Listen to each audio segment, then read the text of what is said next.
A retired state police investigator is facing charges this morning for sex abuse.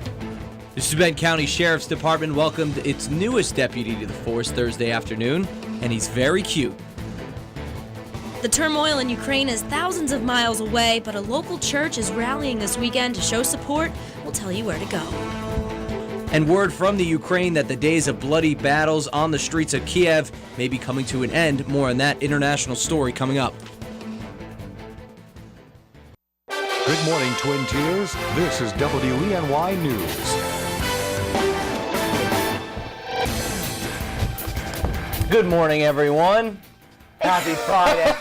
We were waiting to see if he was going to do it. We were like, Joe, we gonna go with the Happy Friday We can't help it. We know it's not everyone's Friday, but we wish if it wasn't your Friday, we wish it could be your Friday when you could feel what we're feeling today, because it is our Friday. And other people, too, you know. Yes. Other people are excited today. Well, we recognize both. Yeah. I'm Joe Malillo, Kelly Meyer, Craig Flint, here with weather. Good morning, everyone. Hey, what a start to the day with temperatures in the 40s. Certainly feels nice out there, right? A little slick, a little wet. Yeah, wet. I mean, it's not so much icy, so that's some good news. With Excuse my language, sorry. No, you're fine. Okay, I just want to make sure. The weather lingo. I don't want to mess up the weather lingo. I'm sorry. Leave it to Craig. You take it away, Craig. Let's take a look at the temperatures outside this morning. We're only joking, Joe. It's okay. Of course. Hey, 43 is where we're at this morning as you head out the door. 43 in Elmira, 38 Spencer, 42 in Ithaca. So kind of a wide range. Look at Corning at 34, kind of a deeper valley location with the cold air being dense. It kind of settles down into the valley.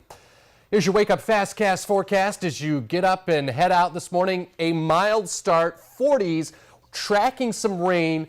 A quick shower, 6, 7, 8 o'clock with better chances, or at least higher chances for wet weather arriving at 10. That's with a cold front. That front blows by this afternoon, and it cools down slightly. The details on the weekend forecast coming up in a bit. Kelly?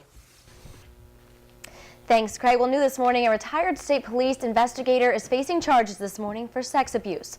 The Ithaca Journal says the Ithaca native who once served on a sex abuse task force was convicted of first-degree sexual abuse Wednesday in Tompkins County Court. According to prosecutors, Randolph B. Stark, 61, forced a woman into performing sexual conduct without her consent. This happened in the town of Ulysses on May 31st, 2013. Stark could be facing 2 to 7 years behind bars. He will also be required to register as a sex offender.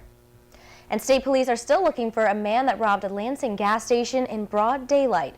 According to News Talk WHCU, it happened around 3:45 Wednesday afternoon at the Tops gas station on Triphammer Road. Police say a white man wearing a brown coat and turquoise hooded sweatshirt entered the gas station and demanded money. They say the suspect could be driving a white Ford Expedition. Anyone with information should call New York State Police at 607-347-4440. And new updates this morning in the ongoing battle over the Cayuga power plant. Last month, plant operators were given a deadline extension to February 28th to come up with a plan to repower using natural gas. Now, according to the Ithaca Journal, New York State Electric and Gas asked the State Public Service Commission to reject the request that extends the deadline. On Thursday, an attorney for NYSEG said the company no longer supports a further extension. Last year, the PSC ordered the power plant and NYSEG to negotiate a compromise that would allow coal-fired plant to relaunch as natural gas and upgrade transmission lines in the area. The original deadline was October. That got pushed back 4 times.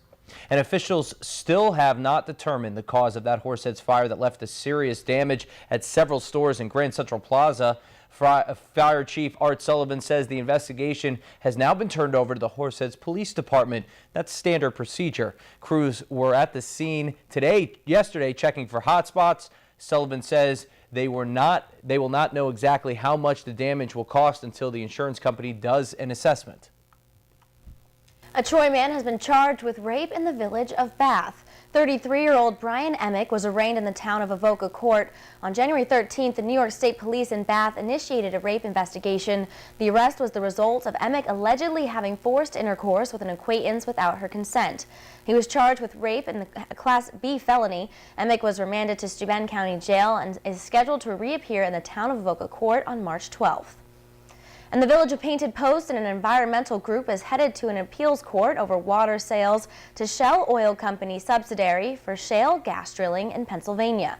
The State Conference of Mayors says a decision in favor of the environmental groups could endanger thousands of water sale contracts that help struggling towns raise revenue.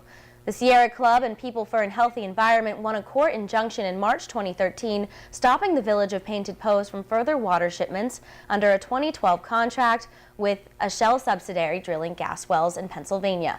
The trial-level state judge ruled that Painted Post officials improperly conducted the project's environmental impact review.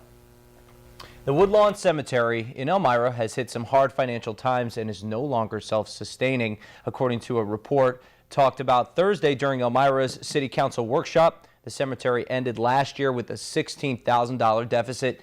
You know, it started back in 1858, and the cemetery has been financially self-sustaining for 150 years. But in recent years, the city has been forced to subsidize cemetery operations using interest from Woodlawn's Perpetual Care Fund. The number of funerals has also declined. All right, let's take a look at some of the stories you'll be reading in today's Star Gazette. More on the financial troubles for Woodlawn Cemetery, as we were just telling you. And later in the show, an Elmira Heights church is planning for a rally for Ukraine. We'll have that later. Plus, the latest on the investigation into the fire at Grand Central Fitness. And as always, don't forget to check out Craig's 5-Degree Guarantee. All right, 6:06. When we come back, someone new is joining the Steuben County Police Force. He's got 4 legs. We'll tell you about him after the break. And Craig Flint has your first morning weather right after the break. Thanks for watching WENY News.